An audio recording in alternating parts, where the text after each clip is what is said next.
ఈరోజు రేవంత్ రెడ్డి గారి ప్రభుత్వం ఇచ్చిన 6 గ్యారెంటీలు కానీ రైతులకు ఇచ్చిన హామీలు కానీ ఎక్కడ కూడా నెరవేర్చలేదు కాబట్టి దానికి నిరసనగా రేపు కోజిగి శివాజీ చౌరస్తా బహిరంగ సభలో గౌరవ వర్కింగ్ ప్రెసిడెంట్ కేటీఆర్ గారు రైతు నిరసన దీక్షలో పాల్గొనబోతా ఉన్నాడు. రాజ్యాంగం అమలైన రోజు 26 జనవరి నాడు కోజిలో ముఖ్యమంత్రి గారు సభ పెట్టినాడు. ఆ సభలో 4 పథకాలు అమలు చేస్తున్నామని చెప్పి బ్రహ్మాండంగా అట్టహాసంగా ప్రారంభించినారు. కానీ ఏ ఒక్క పథకం ఒక గ్రామానికే పరిమితమైనది తప్ప ఏ ఒక్క పథకం కూడా ఏ గ్రామంలో కూడా అమలు కాలేదు. ఈరోజు రైతు బంద్ వేస్తున్నా, ఈరోజు రాత్రి నుంచే రైతుల ఖాతాలల్లో ఎవరు ఎంత కుట్రలు చేసినా ఎన్ని పార్టీలు అడ్డుకున్నా ఈరోజు రాత్రి నుంచి రైతుల అకౌంట్లలో టకీమని రైతు బంధు పడుతుందని చెప్పినాడు. టకీలే టికీలే ఎక్కర్లేదు.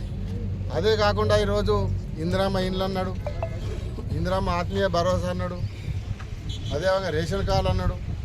ఏ కార్యక్రమం కూడా జరుగుతలేదు. కాబట్టి దానికి నిరసనగా రేపు కోజిగిలో ఎక్కడైతే ముఖ్యమంత్రి గారు బహిరంగ సభ పెట్టిండో అదే ప్రదేశంలో కేటీఆర్ గారి నిరసన దీక్ష చేపడతా ఉన్నాం. ప్రభుత్వం కన్ను తెరవనికే ఈ ప్రభుత్వం మెడలు వంచి ప్రజలకు ఇచ్చిన 6 గ్యారెంటీలతో పాటు రైతులకు ఇచ్చిన రైతు బంధు కానీ, అదేవిధంగా రుణమాఫీ కానీ, ఈరోజు రైతు బీమా కానీ, పంట బోకస్ అయిపోయింది. ఎక్కడ కూడా బోనస్ రాలేదు. చాలామంది ఇక్కడ రైతులు కొడంగల్ ప్రాంతంలో ఒక్కొక్క రైతుకు సుమారు 70-80 వేల రైతు బోనస్ రావాలి. కానీ ఏ రైతు కూడా బోనస్ అందలేదు. బోనస్ అనేది ఒక బోకస్ లాగా అయిపోయింది.